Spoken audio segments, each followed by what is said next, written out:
Oi, gente, voltamos com o nosso segundo bloco. O que é que a gente está estudando agora? Ou para a tela? A gente está estudando as técnicas de segurança, tá? Então, até a aula passada a gente falou de ataque, os tipos de invasores e pá. E na aula de hoje a gente está falando de proteger. Então, eu comecei com a criptografia, o certificado digital e acabei o bloco passado falando da assinatura digital. Aí só introduzi a ideia do firewall, tá? Dizendo a vocês que o firewall, ele ia controlar o que entra e o que sai da rede. Para só entrar o que for permitido, só sair o que for permitido, tá joia? Lembrando que o firewall pode ser só hardware, pode ser só software, ou pode ser a mistura de hardware e software, que é o mais comum hoje, tá?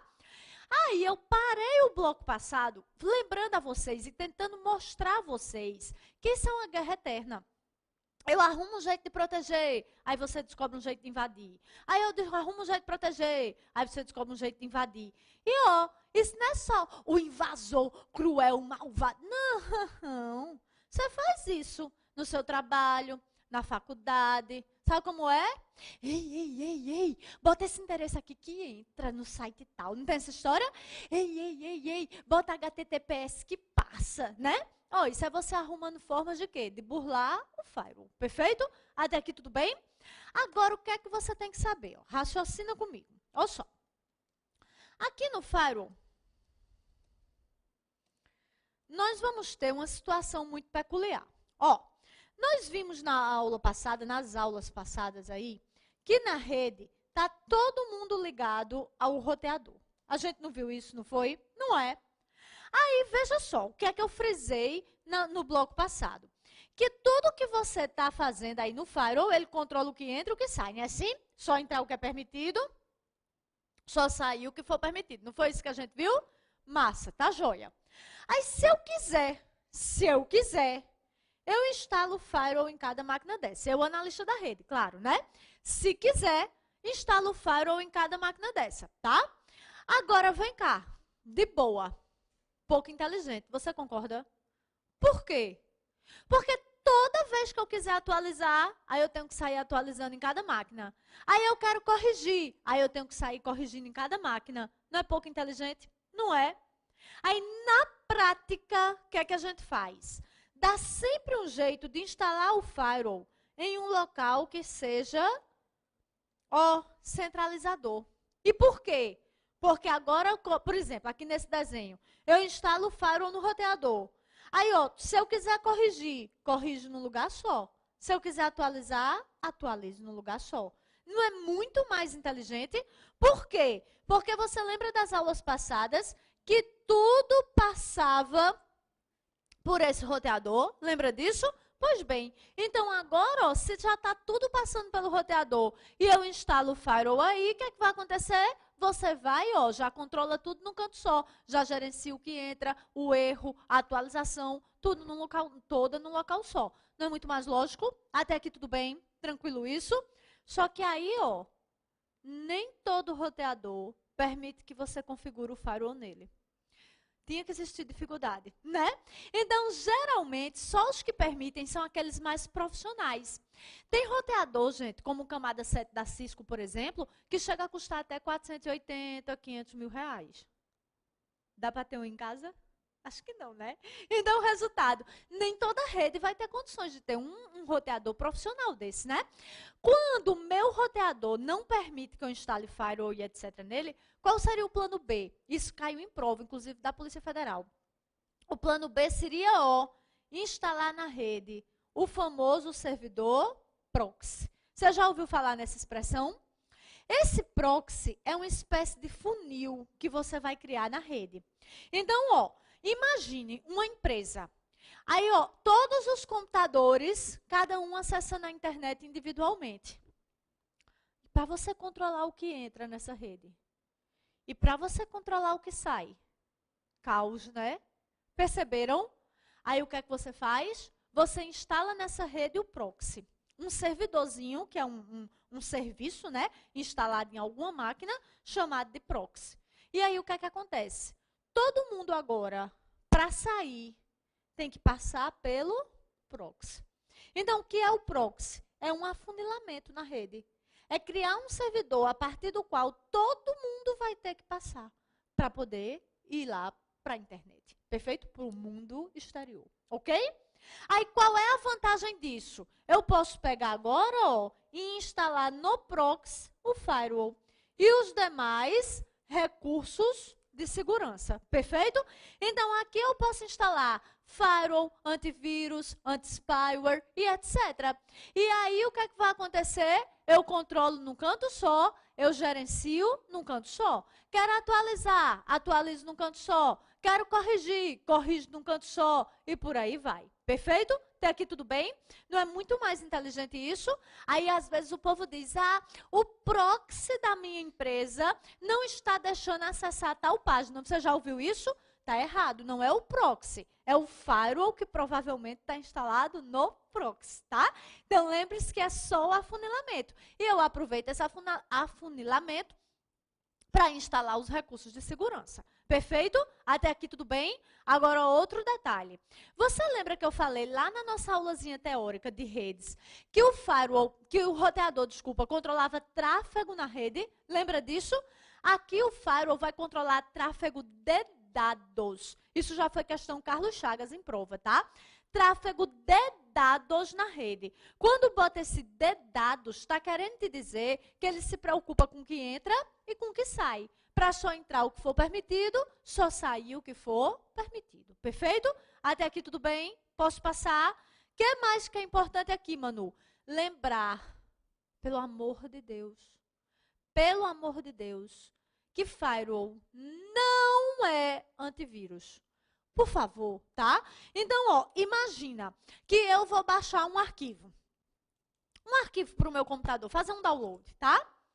Aí, o roteador vai escolher o melhor caminho, mais descongestionado, do servidor onde aquele arquivo está para a minha máquina. Massa. O firewall vai se preocupar se aquele acesso é permitido, se aquele tipo de arquivo é válido para aquela rede, blá, blá, blá, blá, blá. Massa. Baixou. Aí vem cá. Se tiver infectado, é preocupação do firewall? Se o arquivo tiver infectado, aí agora quem vai se preocupar é o antivírus e o anti-spyware. Beleza? Entenderam o babado? Então, veja que cada um no seu quadrado. Cada um complementando um ao outro aí, tá? Mas se liga que, pelo amor de Deus, firewall não é antivírus. Gente, na tua lista de exercícios que eu vou deixar aí disponível, se você ver, quer dizer, se você visse a quantidade de questões, e você vai ver que é só em cima disso. O firewall é um antivírus que blá, blá, blá. Não leia nem o resto. Firewall não é antivírus, já está errado, tá? O firewall é responsável por controlar o acesso de vírus. Não leia nem o resto, já está errado. Entenderam a ideia? Mas, assim, muita questão mesmo. CESP, FGV, FCC, todas as elaboradoras. Só nessa frasezinha. Posso passar? Tá tranquilo? Beleza? Então, tem esses pontos que a gente bate muito com vocês, porque a intenção, principalmente para você que é da área jurídica, é trabalhar palavras-chave, palavras-chave, palavras-chave. E por quê? Pelo amor de Deus, gente. A gente tem que poupar o mais importante aí na tua prova, que é tempo também, né? Então, quando você pega a questão, que você encontra essas palavras-chave, salta aos seus olhos. E aí você já vai de cara lá e já mata a questão. Já, né? São aquelas palavras que chega, né? Salta ali na sua cara. Perfeito? Posso passar? Tá bem tranquilo? Beleza. Aí a gente vai ter o próximo. Qual é o próximo? Esse cai mais para vocês. Nem todo curso a gente fala sobre isso, que é a VPN. Qual é a ideia da VPN? VPN é a rede virtual privada. Ó, eu já quero frisar, deixa eu só passar aqui que tem no slide, tá? Eu só quero frisar o virtual privado. Ó, virtual privado, ou seja, já está te dizendo com todas as letras aí que não é privado. É virtual privado, ou seja, parece privado, mas não é, tá joia? Por quê? Porque se for privado mesmo, então já sabe de cara que não vai rolar, não é? Não é VPN, é virtual privado, tá? Então, quais são as palavras-chave que podem aparecer aqui nessa sua questão? Vamos ver agora. Olha só. Quando falar em VPN, vai estar sempre querendo dizer que vai comunicar ou duas LANs, tipo matriz e filial, perfeito? Ou então, dois computadores previamente conhecidos. Então, aqui a gente vai ter ou duas LANs ou dois computadores previamente conhecidos, querendo se comunicar aí, perfeito? Mas premissa básica tem que aparecer na questão que para ligar os dois, usou a rede pública, que no nosso caso é a internet. Por que premissa básica? Porque se não usar a rede pública, então está usando uma rede privada. Aí não seria virtual privada, seria privada mesmo. Vocês estão entendendo? Então tem que na prova dizer obrigatoriamente, carreira jurídica se liga disso, que você está usando a rede pública, no nosso caso a internet. Então, moral da história, qual é o babado da VPN? Quero ligar duas pontas, ou pode ser dois pedaços de LAN, tipo matriz e filial, ou então, dois computadores previamente conhecidos. Eu posso montar, de repente, um VPN da minha máquina para a sua. Podemos fazer isso, tá? Óbvio que vai exigir um conhecimento um pouquinho mais técnico aí, mais especializado, mas que pode, pode. Então, ou dois computadores previamente conhecidos, ou dois pedaços de rede. Desde que esteja utilizando a rede pública. Aí você me diz, Manu, liga usando a rede pública? É. E a segurança? Eu vou botar matriz e filial para conversar na internet? Não é perigoso, não? Aí é onde entra o segundo ponto aqui da história. Ó para cá. O que é que você faz? Você mete um firewall aqui numa ponta, bota um firewall na outra ponta. Comecei a controlar o que entra e o que sai, não comecei? Aí, para fechar, criptografa os dados aqui. Então, agora veja que eu estou usando a rede pública, mas só entra o que eu quero, só sai o que eu quero. Só entra do outro lado o que eu quero, só sai o que eu quero. E se alguém intercepta os dados no meio, eles estão criptografados, então não vai entender nada. Moral da história, não fica parecendo que tem um túnel aqui no meio? Não fica parecendo? Fica. Fica parecendo que tem um túnel aí. Mas deixa, ou seja, que está usando uma rede privada. Mas deixa que, na verdade, está usando a internet. Perfeito? Entenderam isso? Tá tranquilo? De verdade. Então, ó, algumas elaboradoras chamam isso de tunelamento, que é uma alusão a essa espécie de túnel que cria aqui. Então, veja que eu estou usando a rede pública, mas fica parecendo que é uma rede privada. Aí daí o nome, rede virtual privada. Joia? Até aqui tudo bem? Posso passar? Massa! Aí, o que mais que a gente vai ter? Vamos lá.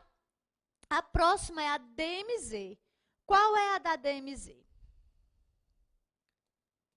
A DMZ é a zona desmilitarizada. Joia? O que é essa zona desmilitarizada? Gente, a zona desmilitarizada não é um conceito da informática. Zona desmilitarizada é um conceito militar, tá? Zona desmilitarizada seria aquela zona de bandeira branca, onde supostamente não poderia ter ataques. A ONU tem 6 zonas desmilitarizadas no mundo, inclusive uma delas é a faixa de Gaza. Ou seja, isso não funciona na prática, né? Inclusive, não estou brincando, estou falando sério. A ONU está até revendo esses conceitos. Como nas nossas provas hoje são textos e temas extremamente contextualizados, vocês se liguem nisso, né? Recentemente, agora em 2014, a gente teve todo aquele conflito ali na faixa de Gaza, tem sempre, né? Mas teve esse bem recente aí, então se liga que ali seria uma zona desmilitarizada, tá? A ONU está revendo esses conceitos aí, porque na prática não está rolando. Mas e aqui na informática, o que é que seria essa zona desmilitarizada? Ou qual é a ideia? A gente tem a intranet, que é na empresa, como a gente já viu. E tem a internet, que é no mundo, como a gente já viu. Nem sempre o acesso direto de uma a outra é interessante, tá? Eu gosto bastante de exemplificar isso aqui com banco. Por quê? Imagine se quando você fosse olhar seu extrato bancário, você já estivesse entrando na intranet do banco. Olha a vulnerabilidade. Imagina que eu sou uma ladra. Aí, pelo simples fato de eu ter me tornado correntista, eu já vou ter acesso à intranet do banco. Perigoso demais, né? Não? Não é. Aí, o que é que o banco pode fazer nesse caso? Criar aqui, ó, uma outra zona de rede, que é exatamente a DMZ. A intranet publica na DMZ.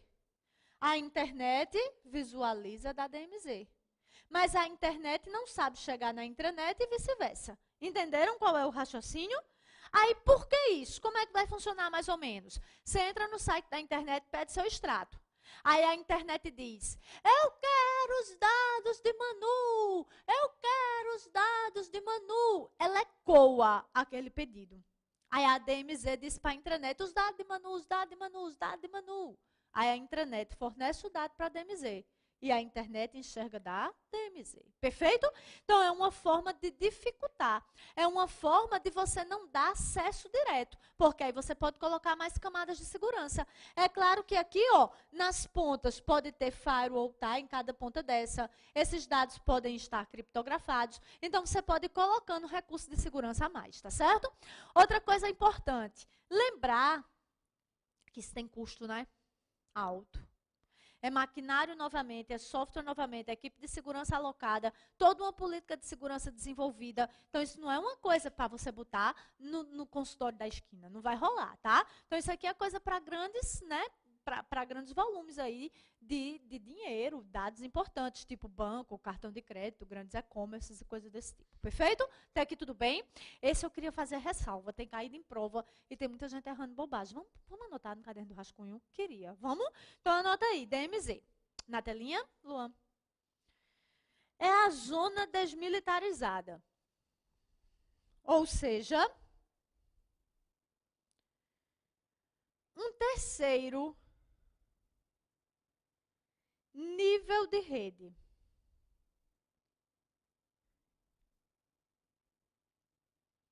Que permite proteger a rede potencialmente segura. Aí põe entre parênteses intranet. Da rede potencialmente insegura.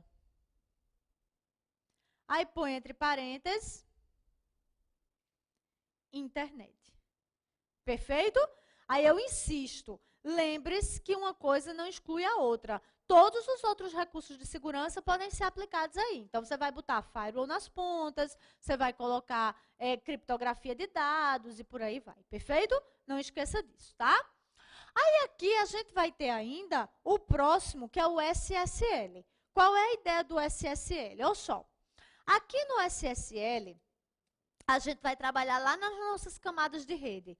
Aplicação, transporte, rede, enlace e física. Lembram? Pois bem.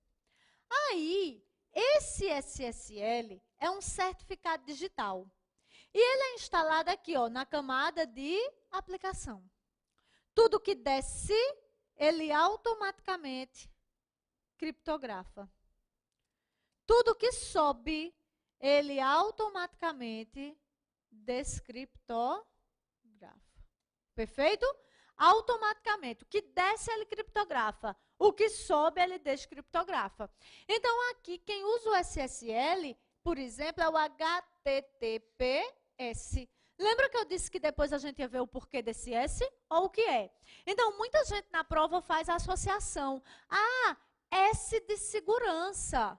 Tá, é uma boa associação. Mas, na verdade, é S de SSL. Não esqueça disso, tá certo? E o que é que ele faz? criptografa tudo que sai, descriptografa quando chega. Aí, quando você intercepta, não tem problema, porque já está criptografado, está garantida a confidencialidade. Perfeito? Só que, gente, perguntinha de prova. Ó para a tela para você raciocinar. Esse SSL protege contra o phishing?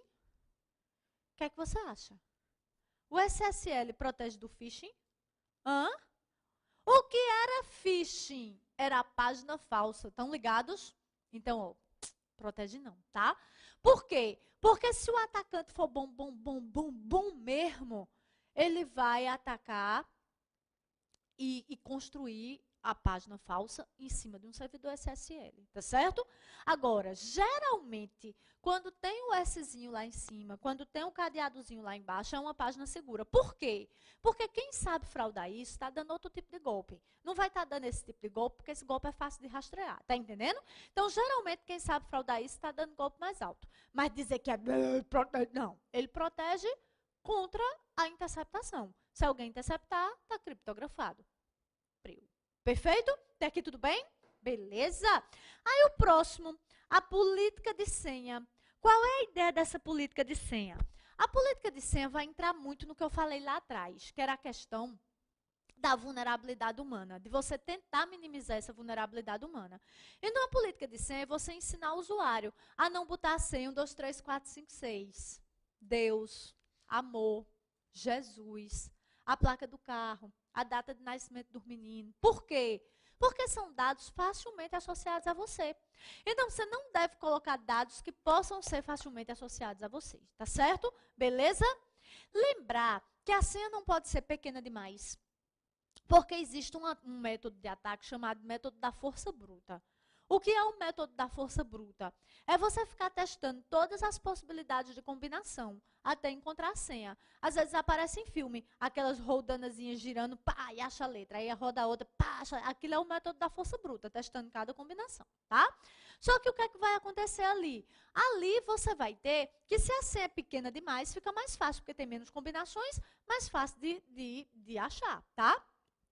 Mas ela também não pode ser grande demais, porque senão fica difícil de memorizar. Não existe regra, mas a média é entre 5 e 9 caracteres. Perfeito? Essa é a média, tá? Lembrar que a senha deve ter letras, números e caracteres especiais. Lembra disso também, tá? E lembrar que palavras comuns não devem ser usadas em língua nenhuma. Porque existe um ataque chamado ataque de dicionário. Que é isso? É pegar aquela palavra comum e testar ela em todas as línguas para ver se ela é a senha. Então, tem gente que chega e diz, na minha senha é difícil demais. Qual é? Amor, em grego. Que merda, né? Não tem nada, porque grego vai ser testado. Agora, se você puser amor num dialeto de uma tribo indiana nômade, aí pode até ser que esse dialeto, né, indiano não seja testado. Mas as línguas mãe, todas, não tem nem o que fazer. Perfeito? Até aqui tudo bem? Posso passar? Beleza? Aí, sim, só reforçando. Então, a política de senha, ela visa minimizar o quê? A vulnerabilidade humana. Não esqueça disso. E aí, volta para aquele exemplozinho que eu dei em sala, tá? Lá na aulazinha de começo da aula de segurança. Que é o banco gastar uma fortuna com as melhores máquinas, os melhores programas. E aí chegar o gerentãozão dele e botar assim, 1, 2, 3, 4, 5, 6. Então, não fez nada, tá? Então, quando eu trabalho política de senha, eu estou tentando minimizar aqui a vulnerabilidade humana. Perfeito? Aí a gente vai ter a auditoria. Qual é a ideia da auditoria? A auditoria cai muito, principalmente para essa área jurídica, tá certo? E por quê? Porque aqui em auditorias é você lembrar que tudo que é feito na máquina está registrado. Tudo, mas absolutamente tudo, tá? Fica registrado. E fica registrado aonde? Fica registrado aqui, ó, nos arquivos de log. Se lembre disso, tá certo? Então, a auditoria, quer dizer, tudo que faz fica registrado no arquivo de log. A auditoria vai estudar esses arquivos de log, perfeito? E para quê? para simplesmente ir lá e você fazer o rastreamento, perfeito? Então, tudo foi feito, fica lá. Aí eu acho super legal, principalmente para esses concursos da carreira jurídica, porque às vezes você assiste muito em TV. Recentemente, teve um caso aí de umas fraudes que foram colocadas na internet sobre os perfis de alguns profissionais e tal. E descobriu-se que essa postagem tinha saído de alguns computadores de uma rede, né, de um órgão público e etc. E aí tinha um técnico em segurança, né, um especialista em segurança, falando lá, dando uma entrevista lá na matéria, e falando exatamente isso, que tinha como rastrear, porque blá, blá, blá, e você poderia pegar quem fez lá no servidor, e pipipi e tal, e que se esse rastro tivesse sido apagado, tinha como saber quem apagou o rastro, que era o que ele estava falando, do arquivo de log, tá certo? Então, provavelmente, o funcionário que fez isso não tinha assistido a aula de informática para o concurso dele. Vai ver que era um carro comissionado, né? Não tinha feito o curso formal. Senão ele sabia que o log ia gravar, que ele tinha feito isso dessa máquina aí, tá certo? Porque sempre tem como pegar. Lembra disso, tá?